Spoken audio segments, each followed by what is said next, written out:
Olá, amigos.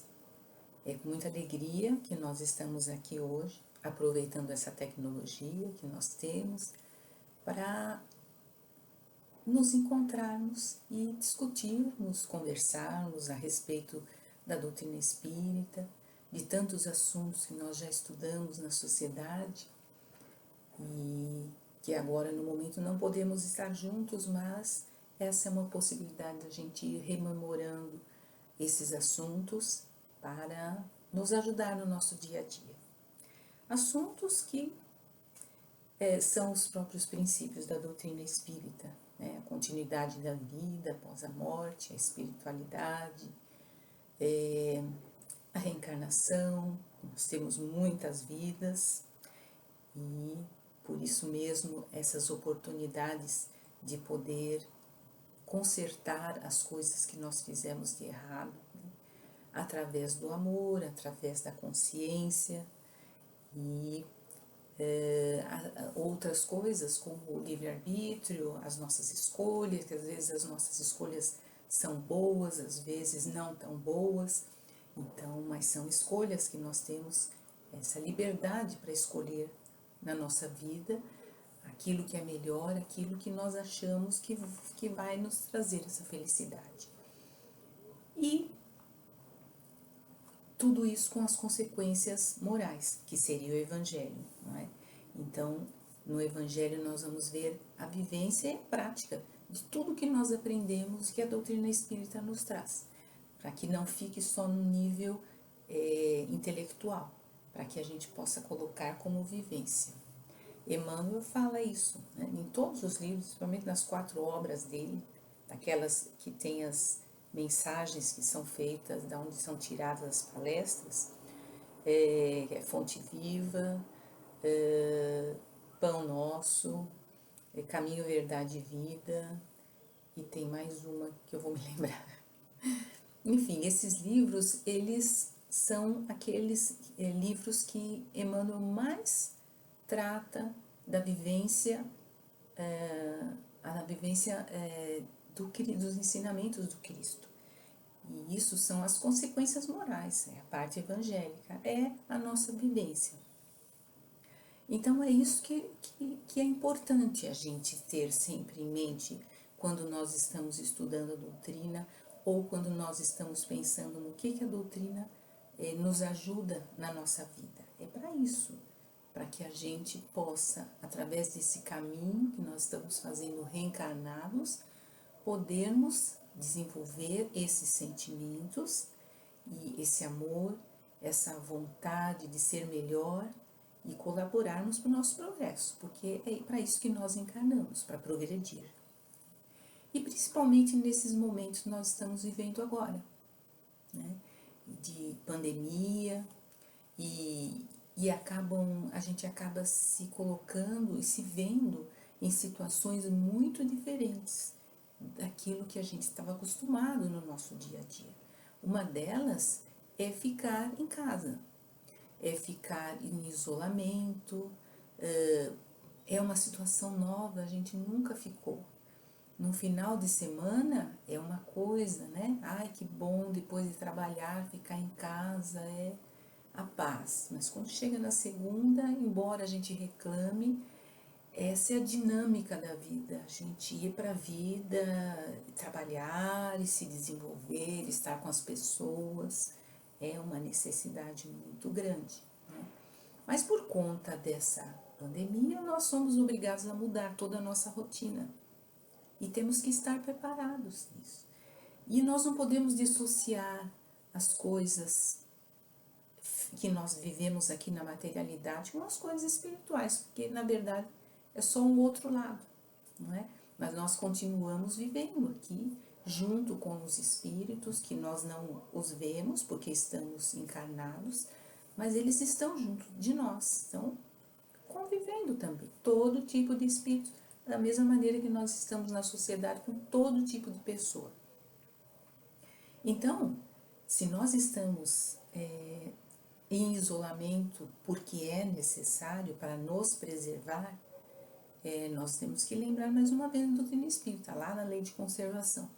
Nós precisamos cuidar do nosso corpo. precisamos,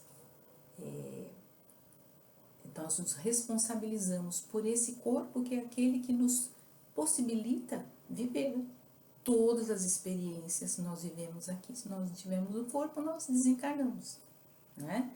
Então, é preciso ter essa consciência, nós precisamos cuidar do nosso corpo. Se é importante nós não estarmos em contato com um vírus que ainda nem é muito conhecido, pode ser que não, pode ser que sim, mas o importante, se a gente não conhece, é se preservar, né? Ninguém vai de peito aberto num lugar onde está contaminado, não é mesmo? Então, e depois essa situação, ela é passageira. Mas quando se trata de ficar em casa, veja, em casa é o melhor lugar, a gente não está se sentindo mal fisicamente, nós estamos seguros, nós estamos podendo fazer as coisas, ninguém tem problema de respiração, ninguém tem problemas sérios como a doença em si. Então, nós já estamos num ganho, não é mesmo? Mas o que se tem, a pesquisa tem mostrado para nós é que as pessoas que estão juntas, que antes não estavam acostumadas a ficar tanto tempo juntas, elas não estão aguentando conviver, não é? Interessante isso, né? Porque quando a gente tá só no final de semana, é bom que a gente discute. Tá tudo bem, porque depois durante a semana cada um vai para um lado, né? O pai vai trabalhar, a mãe vai trabalhar, os filhos vão para a escola, só se encontram à noite. E aí a gente já viveu tanta coisa durante o dia que chega à noite, a gente esquece as brigas e tudo mais, e tudo se engrena. Agora, quando nós não podemos sair de casa, que a gente tem que ficar e conviver dentro de casa, com o marido, com a esposa e com os filhos, às vezes crianças e às vezes adolescentes, aí é difícil, né? Mas não impossível. Aí é que está. Vamos pensar bem. Como é que pessoas que são tão íntimas uma da outra não conseguem se suportar debaixo do mesmo teto? Não seria uma coisa lógica, né? Mas aí vem a doutrina espírita de novo para nos ajudar a entender que nós nascemos na família certa, que nós tivemos combinados antes de vir para cá, nós assumimos a responsabilidade, ou como pais, ou como filhos, né? Nós assumimos essa responsabilidade e não podemos largar. Por quê? Porque é através dela que nós vamos encontrar aqueles que são afins e aqueles não tão afins. E até aqueles que nós possivelmente podemos ter prejudicado no passado, né, por conta das outras encarnações, e hoje estamos recebendo como filhos. Então, é uma responsabilidade grande. Por isso que eu falo que a gente não pode apenas ler, apenas estudar, sem colocar tudo isso na nossa vida, porque senão não está valendo todo esse conhecimento. E é nesse momento exatamente de dificuldade que a gente vai, que a gente tem oportunidade de pensar sobre tudo isso. Então, pensando nisso, né, e observando toda essa pesquisa, que não é uma pesquisa espírita, é uma pesquisa de especialistas na psicologia, trazendo essa parte que ninguém esperava, quando tem que conviver junto. Como é que nós vamos fazer? Então, antes que as pessoas se magoem, né? Porque quando começa a ficar junto, sai daquela rotina, cada um perde o seu espaço, a sua liberdade para fazer as coisas, começa a dar um mal-estar e não pode sair para dar uma respirada, né? E então fica difícil. E aí é aquele momento que as pessoas brigam, que falam coisas que não deveriam falar, falam porque estão bravos, porque estão nervosos, porque não aguentam mais, né? E acaba entrando num estresse emocional sem necessidade. Então, o que a gente pode fazer? Bom, como seres inteligentes, nós temos essa capacidade de ser criativos no nosso lar. Se a gente é criativo na sociedade, com as pessoas, no nosso trabalho, por que na nossa família a gente não vai ter essa oportunidade?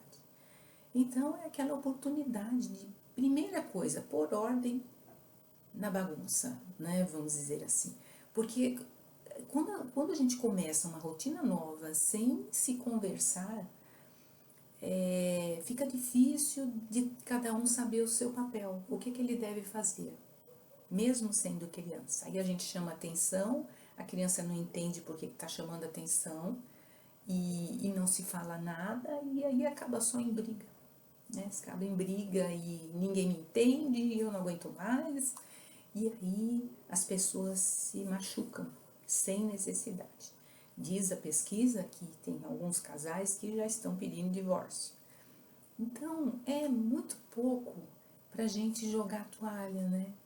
E largar o barco porque não aguenta mais. Porque isso é passageiro. E a gente tem que pensar que são oportunidades de a gente aprender, são desafios que depois que passar a gente vai sentir quanto foi bom perseverar, quanto foi bom a gente ficar até o fim, né? Então, existem algumas coisas que a gente pode fazer. É conversar com a família, seja lá for, com criança, com adolescente, com idosos, vamos, quem mora com a gente, conversar. Conversar, explicar essa situação que vai ser passageira, mas é preciso a colaboração e cada um ter o seu momento, não ficar só na televisão, não ficar só no celular, não ficar só no computador, criar momentos que nós estamos juntos. Já que nós estamos juntos, nós estamos dentro de casa, vamos fazer alguma coisa juntos, vamos levar a coisa com mais leveza. Então vamos lá com as crianças brincar com jogos, tem um espaço para isso, coisas pequenas, ou brincar de cabaninha, né? Essas coisas que a criança adora. Vamos pegar fotos antigas, vamos olhar, vamos relembrar quando éramos pequenos, os momentos felizes que nós passamos. Então, pequenas coisas que vão nos ajudando a não só passar por essa fase, mas nos aproximar como família, aumentar o nosso vínculo afetivo, não é? É isso que nós precisamos. É por isso que nós estamos em família, porque nós precisamos nos aproximar. E nesse momento, são outras coisas que nós vamos fazer depois que passar tudo isso, mas nesse momento nós precisamos aproveitar o máximo que nós pudermos para fazer com que a família esteja bem, leve bem até o final, com respeito um pelo outro, não é? Sabendo que cada um tem o seu momento, tendo o nosso momento também, mas quando as coisas ficam mais diversificadas assim, fica muito mais leve, muito mais fácil. E eu tenho certeza que depois que passar tudo isso, e nós tivemos que voltar àquela outra rotina de trabalho e sem tempo de conversar, nós vamos lembrar com saudade, falar, puxa, como é bom quando a gente estava junto, almoçando junto, agora a gente não tem essa oportunidade. E a gente vai valorizar mais. E pode ter certeza, nós teremos aumentado o nosso amor pela família, o nosso amor pelos integrantes e ainda descobrir muita coisa que antes a gente não via dessas pessoas. Agradeço de coração e que nós possamos nos encontrar outras vezes, tá? Um grande abraço a todos.